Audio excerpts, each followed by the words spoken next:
La seconde illustration concrète, il s'agit effectivement de la question du réemploi, la mise en place d'un modèle basé sur l'utilisation de contenants réemployables. C'est évidemment un enjeu très fort. Fabrice Pelletier l'a parfaitement décrit. Je vous rappelle la trajectoire donnée par le gouvernement par décret. C'est un chiffre qui n'est pas tellement dans les esprits et pourtant qu'il faut avoir en tête. 10% d'emballage réemployable d'ici 2027.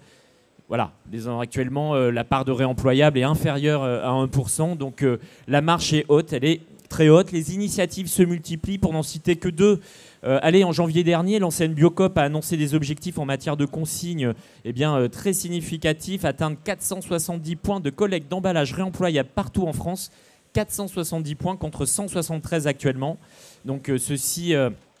en ajoutant de nouvelles références. Donc on est face à une offre qui se développe. À l'autre bout de la chaîne, du côté des centres de lavage, Usage vient d'implanter son second site sur le mine d'Avignon. Là, ce sont des solutions effectivement qui permettent de massifier, mutualiser le lavage des contenants alimentaires, quelle que soit leur taille, leur forme.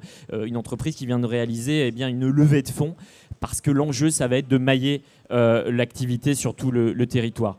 Mais aujourd'hui, j'ai le plaisir d'appeler à me rejoindre Olivier de Kérimel. Vous êtes le cofondateur de Berny. Merci de me rejoindre. Et puis, Fabrice, comme vous voulez, installez-vous. Et Fabrice, qui nous rejoint également pour compléter ce témoignage. Alors, tout d'abord, la parole à Olivier. Olivier de Kérimel, vous avez créé Berny début 2020. À Nantes, vous avez été rejoint par Claire Nidjam mi-2020, cofondatrice. C'est bien ça. Alors, allez, je vous présente en quelques lignes. Vous avez eu un parcours en tant que boucher en circuit court, en grande distribution. Vous avez toujours eu ce sujet, effectivement, de la consigne en ligne de mire. Vous avez la conviction qu'il fallait agir et que pour agir, il fallait un acteur extérieur pour opérer le système du réemploi avec des contenants mutualisés. Aujourd'hui, vous proposez un service clé en main avec des emballages réemployables et vous opérez le service de collecte et de lavage. Alors, on va peut-être rentrer déjà, si vous le voulez bien, dans le vif du sujet, les contenants, de quoi on parle, et ensuite, effectivement, on développera tout le panel de votre proposition. Et en sachant, j'en profite pour vous le signaler, que Berny sur l'espace usine agro du futur, avec un démonstrateur mis en œuvre en partenariat avec Gelt et l'agence Donnant du Sens. Alors, Olivier, du coup, qu'est-ce que vous avez mis en œuvre? Qu'est-ce que vous proposez? Et puis, on va s'interroger sur les leviers clés pour bien réussir la mise en place d'une filière réemploi. Donc, en effet, nous, on propose une solution clé en main pour les industriels de l'agroalimentaire et la GMS. Et on a créé tout ce concept-là en tirant la conclusion de tous nos échanges avec les industriels et la grande distribution, du fait que si on voulait passer au réemploi, il fallait forcément qu'il y ait un acteur tiers qui gère un peu tout ce système-là. Parce que quand on parle de réemploi, on parle forcément de standards, on parle de mutualisation. Et donc, un industriel, s'il met en place ce réemploi tout seul, on sait que ça ne fonctionne pas. Et donc, nous, on est allé chercher vraiment la solution la plus adaptée pour le réemploi et qui soit adaptée aux contraintes industrielles et aux contraintes de la GMS aussi. Alors, cette solution, Olivier, on peut peut-être la montrer. Je vois ici, d'ailleurs, une barquette inox operculée. Donc, ça c'est vraiment intéressant, avec une marque plutôt connue en Bretagne. Et que ça fait partie des industriels qui l'expérimentent. C'est ça. En fait, nous, on conçoit des contenants en inox. Donc, on travaille aujourd'hui sur l'inox. Et l'intérêt, c'est d'avoir des contenants comme ça qui soient vraiment le plus résistants possible et qui puissent faire le plus de cycles possible pour le réemploi. Et donc, après, il y avait toute la question du conditionnement qu'on applique dessus pour répondre aux contraintes industrielles. Et c'est là où on arrive sur avoir un système d'operculage comme ça et qui nous permet de faire des barquettes de saucisses, en l'occurrence, ENAF. Voilà. Alors, les clés pour mettre en place une filière de réemploi, comment vous hiérarchisez, sur quoi il faut travailler, procédons par ordre. Là, je pense que la première question, c'était vraiment de bien comprendre la contrainte des industriels et de la GMS et apporter la solution la plus pertinente possible pour répondre à leurs contraintes. Et ensuite, il y a toute la question de l'écosystème qu'on met en place. Comment on met en place cet écosystème-là? Est-ce que c'est avec de l'ultra spécifique, avec la marque ENAF qui est gravée sur le contenant, ou est-ce que c'est un standard en fait qui va circuler comme ça d'industriel en industriel? Et il y a toute la question de la logistique derrière aussi. Qui collecte, qui lave, comment on met tout ça en place? Et c'est une vraie filière en fait qu'on met en place. Et c'est ce qu'on est en train de mettre en place. Alors, prenons les choses par ordre. Alors déjà, les contenants, on en reparlera tout à l'heure avec Fabrice, mais du coup, vous dites spécifique, standard. Est-ce que déjà, il y a une option qui se dessine de votre côté? Nous, on milite pour le standard parce qu'on sait que, en fait, si on ne crée pas un standard, le système ne fonctionne pas. Tout l'enjeu, c'est de créer un système le plus écologique possible, évidemment. Et donc, quand on parle de réemploi, on parle de kilomètres en plus, puisqu'on vient collecter, on vient laver. Et donc, il faut limiter ce nombre de kilomètres-là. Et donc, ça nécessite de créer un standard et d'avoir un emballage mutualisé avec tous les industriels. Et donc, d'avoir des emballages qui circulent d'industriel en industriel, comme la palette existe aujourd'hui. Ça veut dire que votre gamme, au fond, elle compte peut-être un minimum de références. Mais l'IBU, c'est pas de faire une gamme infinie, quoi. Exactement. Donc là, on développe 3 formats et après qu'on décline en différentes profondeurs. Et pour répondre aux demandes de ces industriels-là. Voilà. Alors ça, c'est la question des contenants. Elle est très importante, mais bien évidemment, elle n'est pas suffisante. L'autre enjeu, c'est le service de collecte et puis de lavage.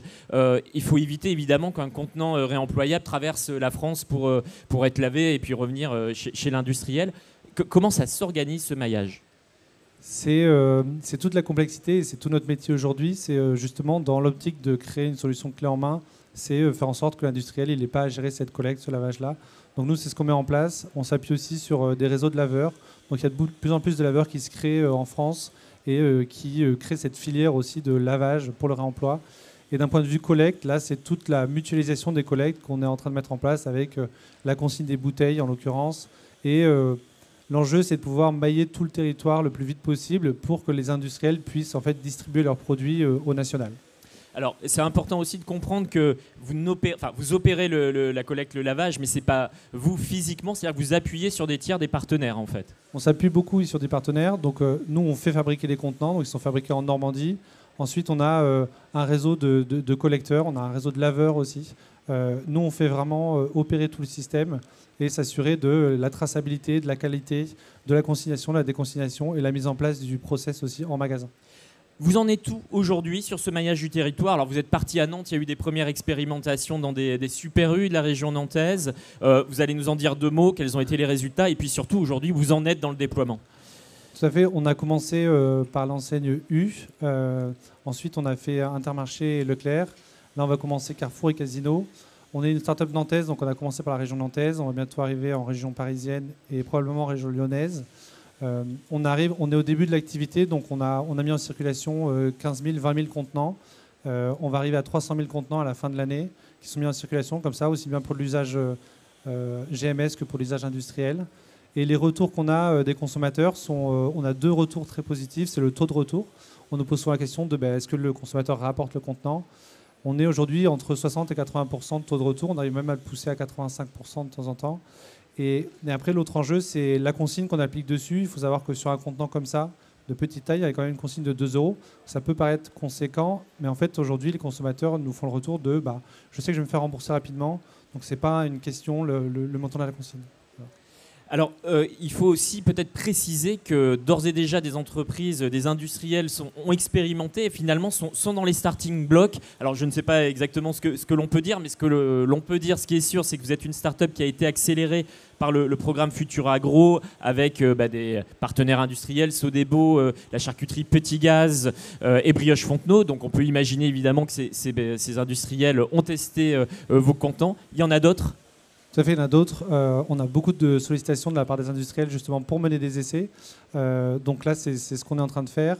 Au mois de mai-juin, on va sortir en fait des produits de type industriel, donc conditionnés sur ligne, et on va mettre en place dans les magasins en fait un rayon dédié au réemploi. Comme on a un rayon bio aujourd'hui, il y aura un rayon avec vraiment tous les produits qui sont conditionnés dans des contenants consignés.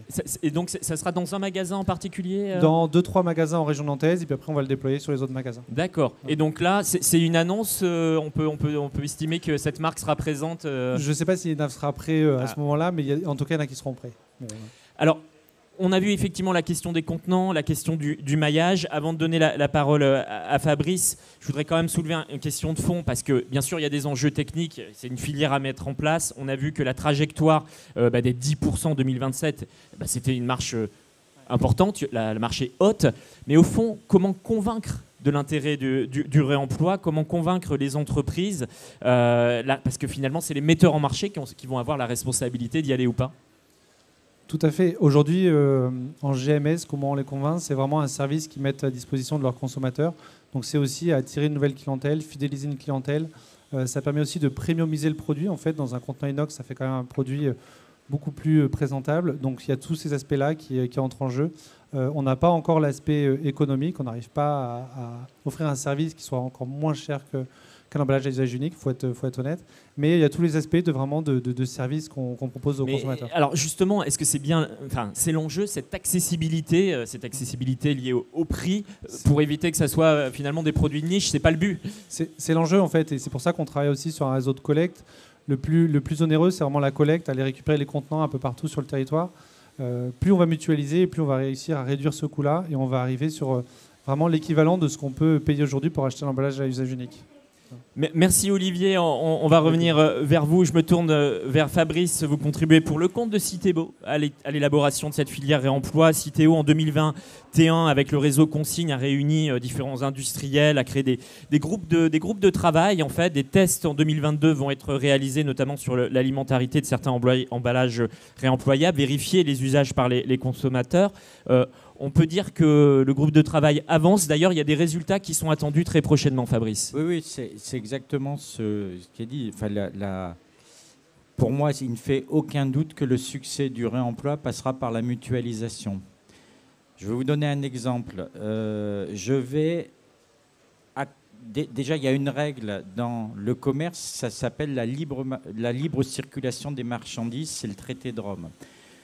Je vais acheter ces saucisses Enaf et tout à l'heure je vais rentrer chez moi, mais à l'opposé, je vais dans les Alpes, j'habite dans les Alpes, je vais arriver avec ma barquette que j'aurais payée 2 €. J'ai quand même envie qu'on me la rembourse, donc je ne vais pas reprendre l'avion pour revenir la ramener. Ça serait un plaisir de vous revoir, Fabrice. Par contre, ce qui est intéressant, c'est que à côté de chez moi, j'ai une autre marque qui s'appelle Henri Raffin et qui fait des Dio. Et donc, je vais pouvoir peut-être... Et l'objectif, c'est que je puisse goûter les produits de Enaf, que je puisse rendre ma barquette à Combloux, en Haute-Savoie, et que Henri Raffin la reconditionne, et que quand Olivier va venir faire du ski chez moi, il puisse goûter des Dio. Mais comme il rentre pas directement chez lui à Nantes, il devait aller à Lille. Donc il va monter à Lille, il va se dire, ah ben tiens, je vais la manger à Lille avec mes amis, tu as de la famille à Lille, comme tout le monde le sait. Donc et il va la rendre à Lille, et un producteur de Lille c'est ça la mutualisation.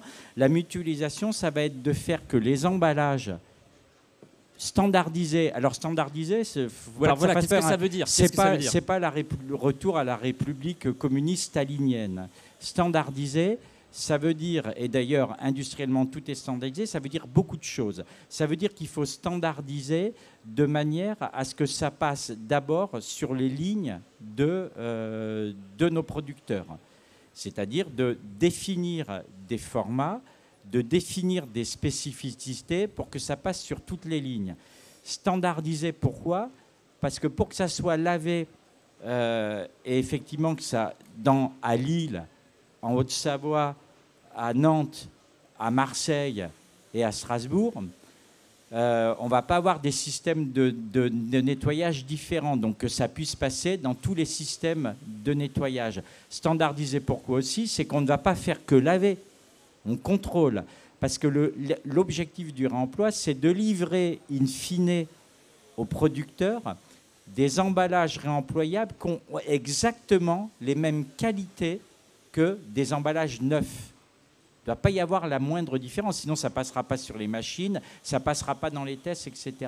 Donc la standardisation passe par là. Et c'est pour ça que nous sommes actuellement, donc Citeo a une obligation. Citeo ne le fait pas parce qu'ils se sont réveillés hier matin en disant qu'il faut faire le remploi. C'est parce que la loi a demandé aux éco-organismes de mettre en place, d'étudier des standards de réemploi, mais d'étudier aussi tout le système. C'est-à-dire, parce que ce n'est pas l'emballage de réemploi, c'est effectivement tout le système de la logistique, de la vente, du retour par le consommateur, du nettoyage du contrôle, de la repallettisation, de la remise en marché, et ça que ça tourne 20 fois, 30 fois sur tout le territoire. Donc vous comprenez que c'est compliqué. Alors déjà, c'est un chantier effectivement colossal. Alors d'abord sur les contenants, quelles sont les familles de produits qui ont été étudiées? Il y a actuellement, on a sélectionné 18 grandes familles de produits sur lesquelles nous sommes en train de travailler. Donc des familles sur lesquelles c'est assez simple, hein. On parlait les liquides, les bières, l'eau, etc. L'eau, les soft drinks, les jus d'orange. Aussi les produits cuisinés dans des bocaux. Donc là, on est plutôt sur le verre, mais il n'y aura pas que du verre. Il y aura aussi... Donc il faut intégrer Bernie. Bernie, c'est parfaitement... On se connaît depuis pas mal de temps, on travaille. Oui, on va intégrer ça, d'autres matériaux. C'est-à-dire que c'est pas que le matériau, c'est vraiment l'emballage. Donc on va intégrer... Actuellement, on pense qu'il faudra, pour remplir les grands besoins de l'ensemble des marchés, une trentaine d'emballages standards réemployés, qui soient personnalisables, qui soient... une trentaine d'emballages réemployés, pour vous donner des chiffres, et in fine, avec un système pérenne, une vingtaine de centres de récupération de ces emballages et de nettoyables sur toute la France, dans un système où le réemploi serait bien fait. À partir du moment où on a ça, on a un système de réemploi, parce que l'objectif, j'ai dit, le premier objectif, c'est de ramener aux industriels des emballages qui ont les mêmes fonctionnalités, mais le deuxième objectif, et c'est ce que disait Olivier, c'est que ça soit au même prix. C'est-à-dire qu'in fine, l'emballage que vous achetez aujourd'hui en usage unique, X centimes sur le même matériau, hein, j'entends bien, hein, je ne parle pas sur le même matériau, in fine, que le faire se passer par le système de réemploi, il te coûte le même prix. Tout ça est déjà, on est en train de modéliser ça, enfin pas que, c'est tout un groupe de travail qui fait ça. Et la deuxième chose aussi, c'est donc que ça soit au même prix. Et la deuxième chose, c'est que c'est aussi un impact environnemental positif. Si on se rend compte, et là aussi, des analyses de cycle de vie ont été faites qui sont extrêmement prometteuses. Donc aujourd'hui, on peut dire ce qu'on ne pouvait pas dire il y a quelque temps, mais là encore, c'est mon optimisme qui parle, mais ce n'est pas qu'un optimisme, il est mesuré.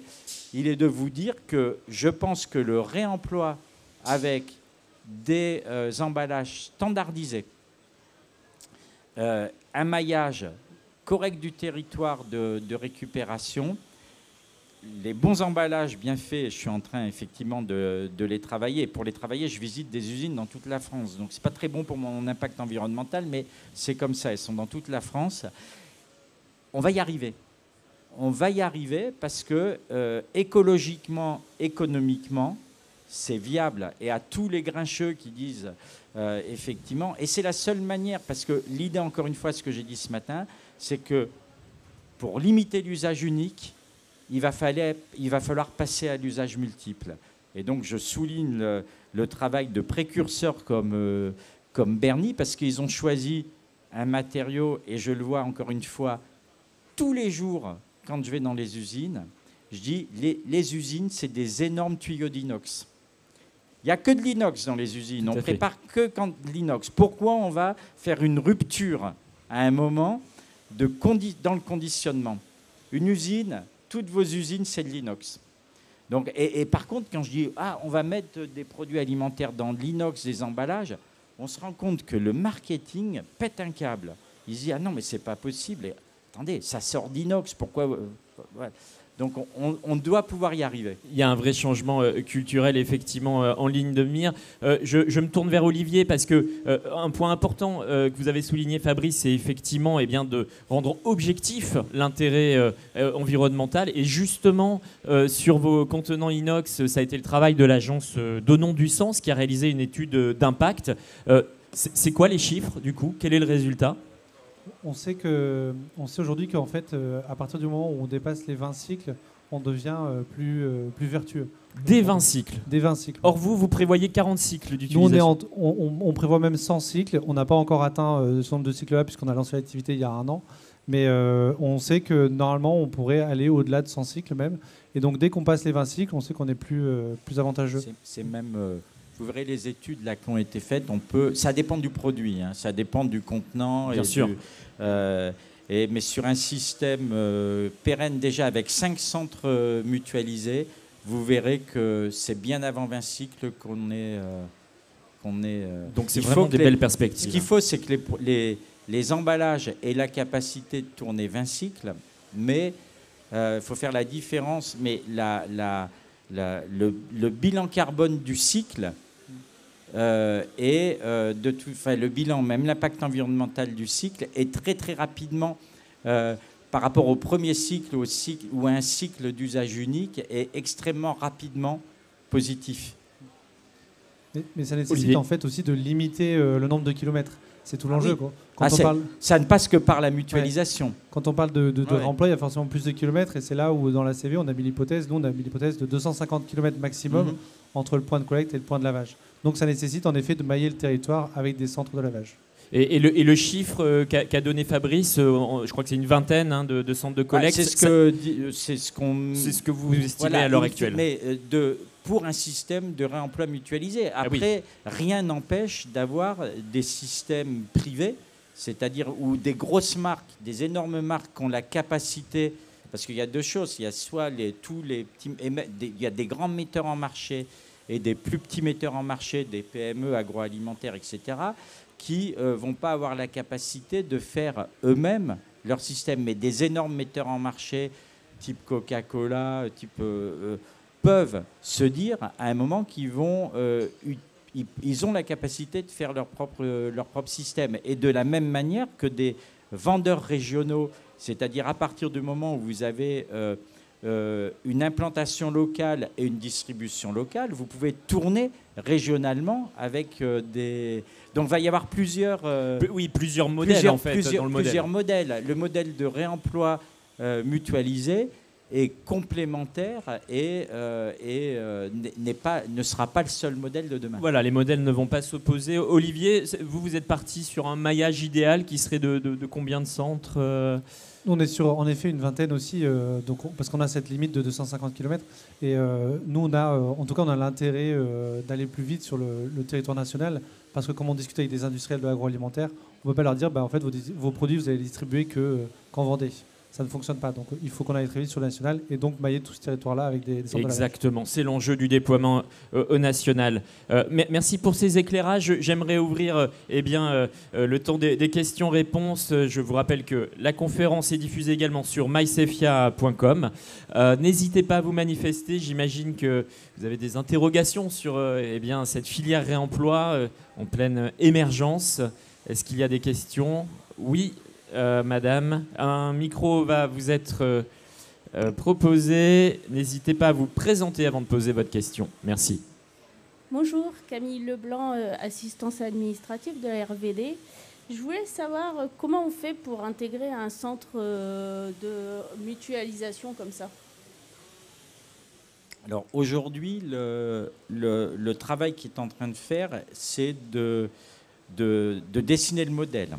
De dessiner les modèles d'emballage, de faire aujourd'hui l'exploitation, la gouvernance de l'exploitation, elle n'est pas encore définie. Ça va être la deuxième phase, mais j'ai envie de vous dire, ça sera à terme exactement la même chose que ce qu'on fait aujourd'hui, par exemple avec le recyclage, c'est-à-dire que vous êtes metteur sur le marché, vous mettez peu importe la taille, vous allez acheter un parc comme quand vous faites avec des palettes, hein, un parc.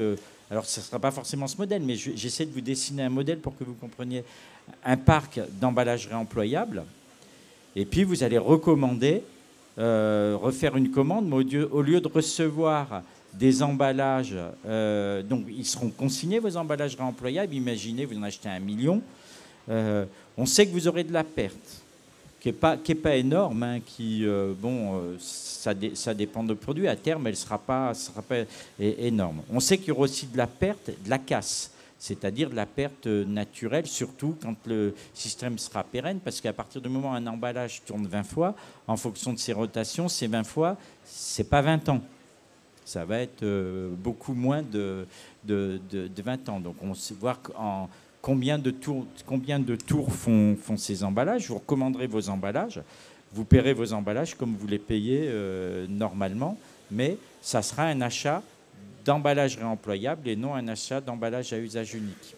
Voilà. Mais quand vous paierez l'emballage réemployable, quand vous rachèterez, vous ne rachèterez pas un emballage neuf, vous rachèterez un emballage réemployable. L'idée, c'est que ça vous coûte le même prix avec un emballage réemployable. J'ai été clair dans le... Et pour rentrer dans le système, ça sera... on ne connaît pas, il y a plusieurs systèmes possibles, mais on ne connaît pas encore la gouvernance, la manière dont ça va se faire, et tout ça va se discuter. Oui, alors il y a déjà des expérimentations. On peut peut-être parler de l'expérimentation menée par Blédina. Effectivement, quand on prend les conclusions de l'étude, finalement, on revient un peu aux fondamentaux, c'est-à-dire qu'on constate que les consommateurs viennent d'abord acheter un produit. Et donc, pour que ce produit il soit acheté, il faut qu'il soit visible, évidemment, et puis qu'il corresponde à un besoin. Et donc cette idée effectivement de sensibiliser sur l'effet de la consigne est très important, mais il faut d'abord effectivement travailler l'implantation dans le magasin. Là-dessus, Olivier, c'est justement l'idée de créer un rayon spécifique comme vous l'avez décrit. C'est même plus qu'un rayon en fait. Quand on déploie la solution de consigne en magasin, on déploie tout le process aussi qui va avec, parce que ça nécessite un passage en caisse spécifique, ça nécessite un remboursement de la consigne, ça peut être à l'accueil, ça peut être à la caisse, ça peut être dans un collecteur. Donc il y a toute la collecte derrière, donc la logistique à mettre en place. Et donc ça nécessite tout ce process-là, plus aussi mettre en place ce rayon consigne pour mettre en avant ces produits consignés. Donc ça fait beaucoup de choses à déployer en magasin. Et c'est ce qu'on fait aujourd'hui, magasin par magasin. Il y a un parcours d'achat, mais il y a aussi, comment dirais-je, sur ce parcours, le besoin de pédagogie. Alors, je finis juste sur l'expérimentation Blédina, mais il y a des choses très concrètes qui sont apparues, c'est-à-dire que les personnes qui achètent se disent, mais voilà, moi j'ai toute une famille, j'achète plusieurs barquettes.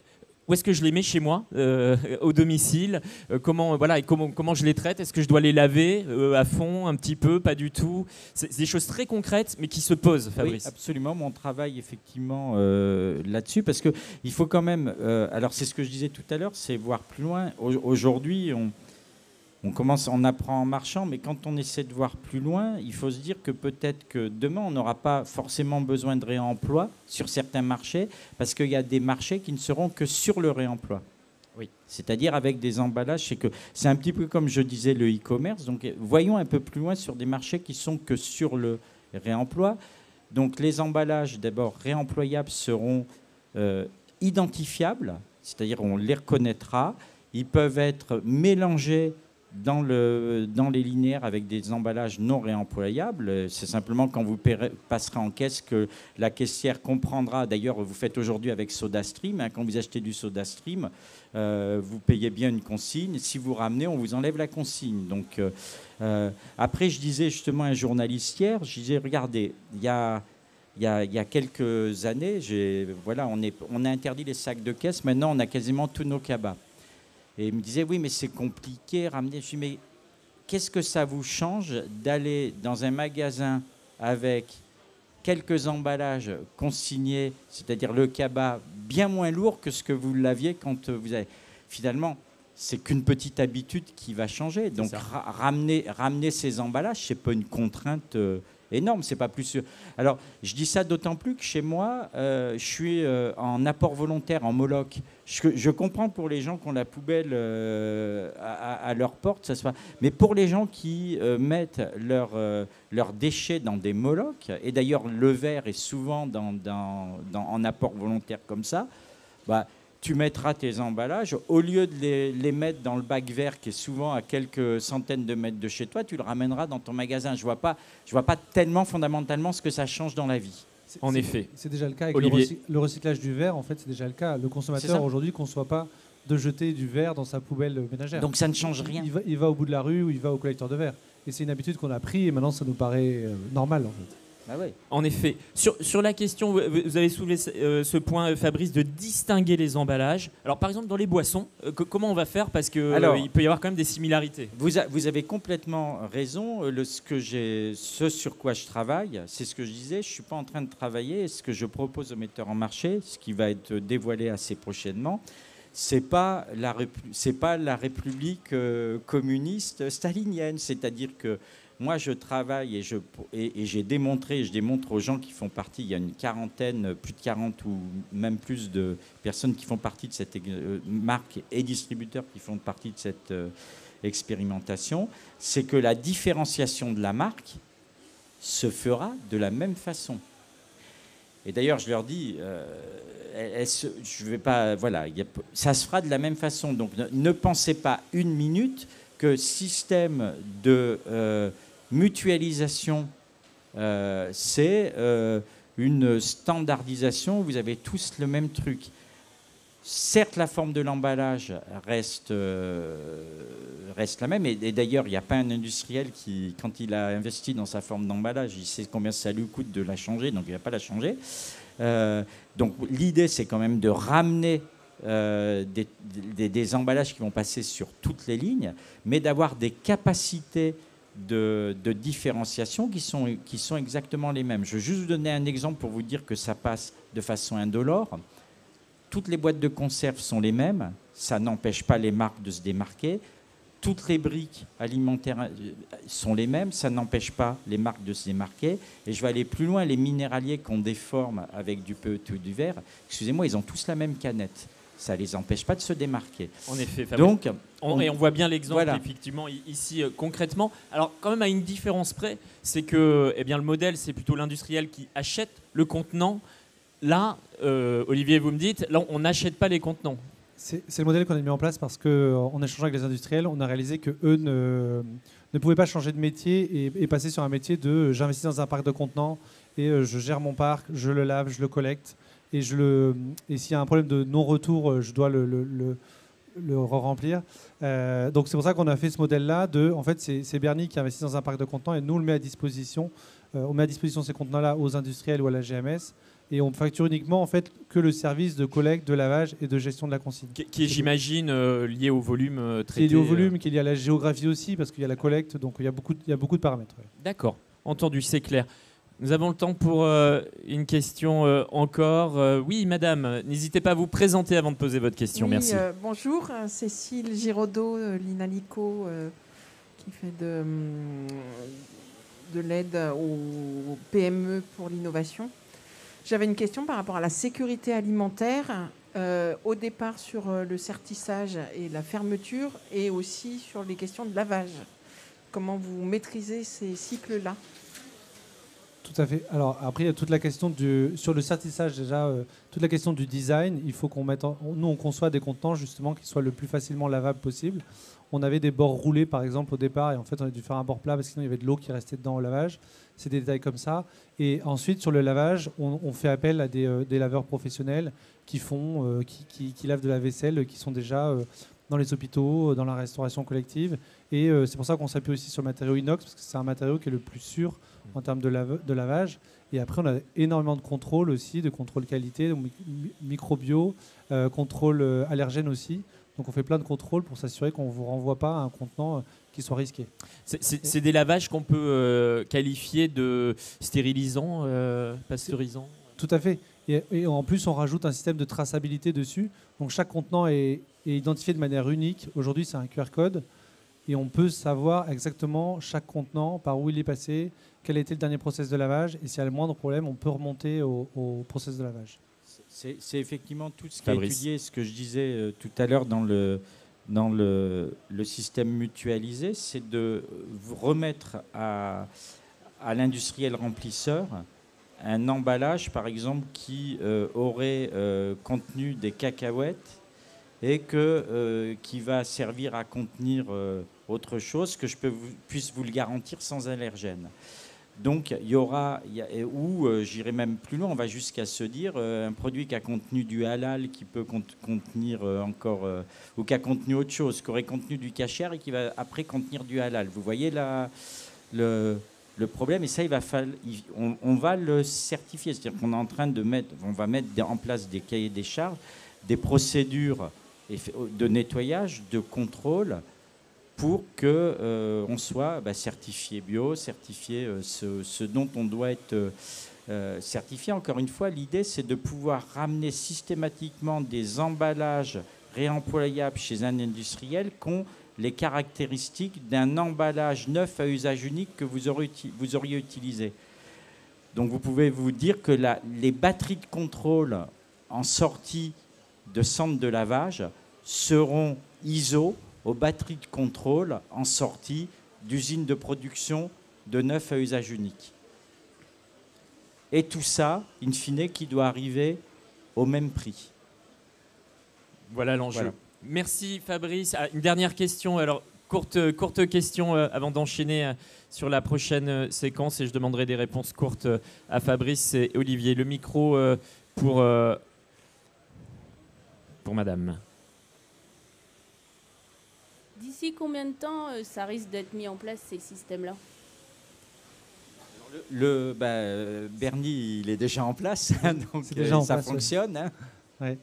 Donc, et nous, en fait, on envisage les premières mises sur le marché fin 2023. Voilà. Enfin, courant 2023. Voilà, on rentrera dans le vif du dans la sujet, maison. dans le concret. En effet. Il y avait une dernière question. Allez, pareil, on la prend, monsieur. Vous y étiez manifesté. Non, finalement, pas de question. D'accord, eh bien tant pis.